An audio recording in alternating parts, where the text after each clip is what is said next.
2024 को लेकर कश्मीर से लेकर कन्याकुमारी तक बात चल रही है और इस समय मैं शाहपीर गेट पर हूं, मेरठ में हूं, जनता से बातचीत कर रहा हूं 2024 को लेकर, क्योंकि 2024 की अब गहमा गहमी धीरे धीरे बढ़ चुकी है। जब से गठबंधन सामने आया है उसके बाद तो और राजनीति आगे चल रही है।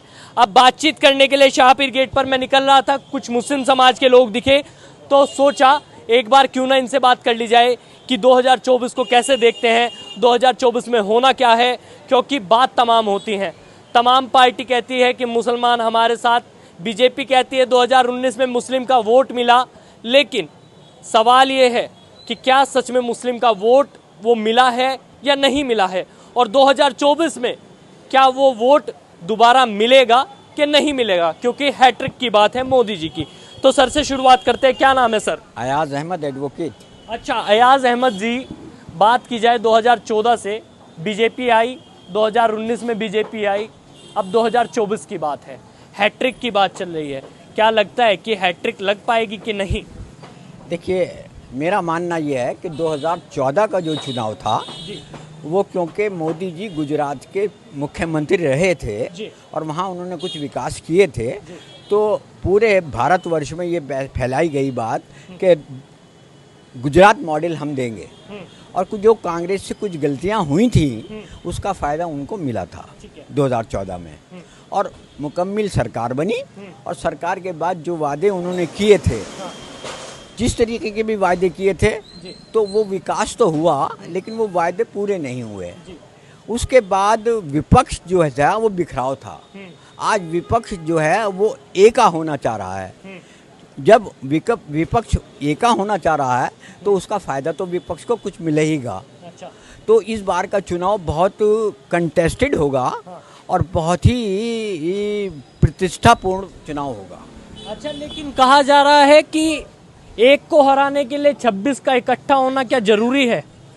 एक नहीं है, वो भी 38 हैं। वो भी ये कह रहे हैं कि एनडीए में भी 38 पार्टियां हैं। अच्छा, और चाहे 26 हों और 38 का मुकाबला किस तरीके से होगा ये तो समय बताएगा। अच्छा। और भारत की जनता जिसको देखेगी उसका चुनाव अच्छा होगा। अच्छा, मोदी जी जैसे कह रहे हैं कि 9 साल बेमिसाल, आपने देखा होगा 9 साल अभी पर्चा पूरा बनाया गया था, उसमें सारी चीज़ें गिनवाई गई थी। क्या मुस्लिम के लिए भी कोई ऐसा काम हो पाया इन 9 सालों में जो बेहतर हुआ हो? मोदी जी ने जो अपनी योजनाएं दी हैं उसमें ये वास्तव में उनका लाभ मुस्लिम्स को भी मिला है। मैं ये मानता हूँ कि जो भी विकास की योजनाएं थीं वो जनरल पब्लिक के लिए थी, उसमें हिंदू और मुसलमानों को कोई फ़र्क नहीं हुआ। देखिए, सबसे बड़ी बात जो भारतीय जनता पार्टी को आगे आने की बात थी, जो उन्होंने अनाज बांटा है, जो अनाज बांटा है, और उस अनाज को गरीब तबका नहीं मिडिल क्लास लोगों को भी मिला है, उसका बहुत बड़ा लाभ जो है वो भाजपा को मिला है। अच्छा। और उसमें हिंदू और मुसलमान दोनों को मिला है। तो हो सकता है कि कुछ परसेंटेज मुस्लिम्स में भी वोट इस बात के लिए दिया हो कि हमें तो फ्री में अनाज मिल रहा है, हम वोट क्यों ना दें। ऐसा भी हुआ है। ऐसा भी हुआ है। क्या नाम है सर? चांद मियां अंसारी। चांद मियां अंसारी। चांद मियां जी, कैसे देखते हैं गुंडागर्दी की बात हो तो बीजेपी का कहना है गुंडागर्दी हमने खत्म कर दी। मुसलमान को कितने टिकट दिए असेंबली के? बताओ। अभी नगर निकाय चुनाव में बांटे हैं 350 से ज्यादा टिकट। इसे छोड़ो, उस असेंबली में पार्लियामेंट में कौन सा मिनिस्टर और एमपी है? अच्छा, और मुसलमान दुश्मन है बीजेपी। मुसलमान कतई वोट नहीं देने का बीजेपी को। अच्छा। हाँ जी, कितने दे दिए? 15 लाख। 2 करोड़ सालाना रोजगार दे दिए। 40 करोड़ बेरोजगार फिर रहे हैं इस वक्त।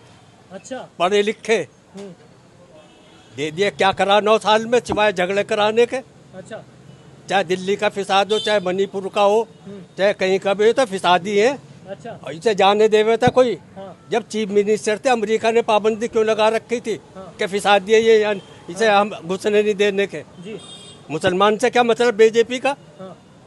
लेकिन बीजेपी तो कह रही है कि हमने जो भी काम कराया है उसमें कभी भेदभाव नहीं करा।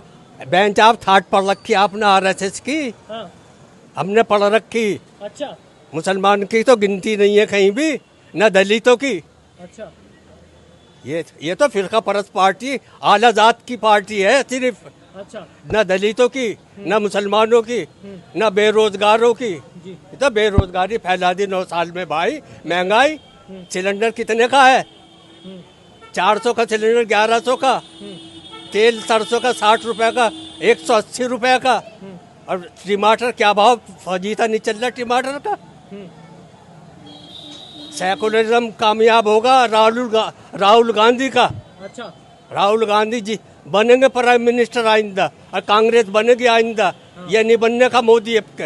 राहुल गांधी तो कोर्ट में अपने लिए लड़ाई लड़ रहे हैं कि अपने आप को कैसे बचाया जाए। क्यों लड़े नहीं? हाँ, क्यों उसकी छीनी है? बताओ किस वजह से छीनी? हाँ, उसकी सदस्यता क्यों छीनी भाई? बे अदालतों तक में घुसे पड़े हो तुम तो बेईमानी कराने को। अच्छा हाँ, तब ये है कोई बात थी? उसे सदस्यता छीन ली। उसकी दादी मारी गई, राजीव गांधी शहीद हुआ, गांधी जी शहीद हुए। कोई गए तो अंग्रेजों के चमचे ये सारे। अच्छा हाँ भाई, तो अंग्रेजों के आ रहे थे, सारी अंग्रेजों की हिमायत कर रही थी। आपने तमाम सरकारें देखी होंगी, आप बुजुर्ग हैं, आपने तमाम सरकारें देखी होंगी। क्या जिस तरीके से ये सरकार कह रही है कि हम बहुत जबरदस्त काम कर रहे हैं, 70 साल में ऐसा कोई नहीं कर पाया? यही प्रोपगंडा करे। सरदार जी ने कभी प्रोपगंडा किया? हाँ, इंदिरा गांधी ने कभी प्रोपगंडा किया ऐसा? जवाहरलाल जी ने कभी प्रोपगंडा किया? इंदिरा गांधी ने तो 90,000 कैदी बना दिए थे पाकिस्तान के, बांग्लादेश बनवा दिया था। 65 की जंग जीती। इन्हें कौन सी जंग लड़ रहे हैं ये?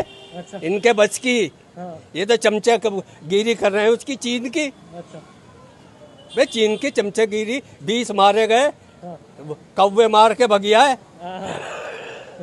ठीक है, तो इनकी बात जबरदस्त रही। क्या नाम है सर? शमीम अहमद। समीम अहमद जी, कैसे देखते हैं? बीजेपी का कहना है काम बेहद बेहतर है, 9 साल बेमिसाल हैं, मुसलमान हमारे से बहुत ज़्यादा खुश हैं, 2019 में ज़बरदस्त वोट दिया और 2024 में भी तीसरी बार सरकार बनवाएंगे। जो सरकार बैठती है वो सरकार अपने हिसाब से बात करती है। आज सरकार अपने हिसाब से बात कर रही है। आप न्यूज़पेपर या सारी चीज़ें जो पढ़ रहे हैं, सुप्रीम कोर्ट, हाई कोर्ट या कोर्ट जो भी कुछ कह रहे हैं वो सब आपके सामने है।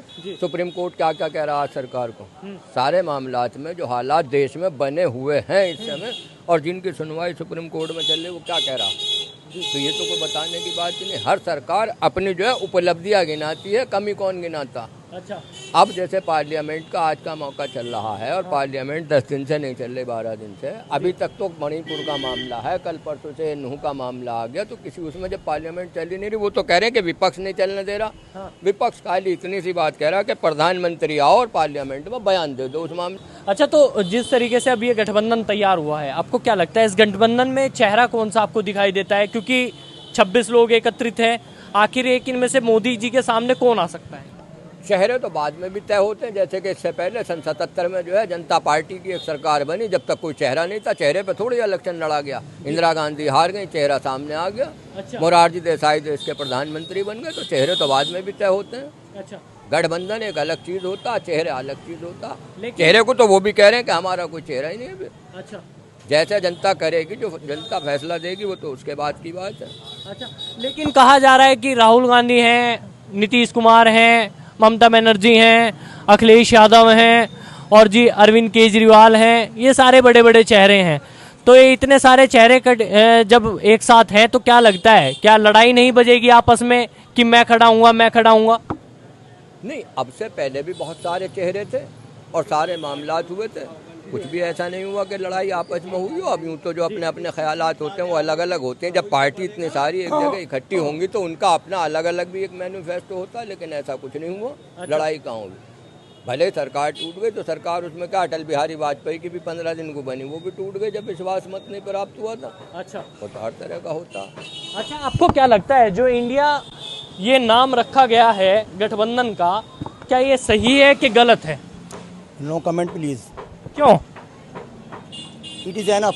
जो इन लोगों ने बता दिया काफ़ी है, बस ये। नहीं, आप भी बता दीजिए। नहीं, नो कमेंट प्लीज, मैंने आपसे कह दिया। तो आपने देखा यहाँ पर हमने तमाम मुस्लिम लोगों से बातचीत करी, इनसे पूछा कि क्या देखते हैं 2024 में कौन सी पार्टी आपको बेहतर लगती है।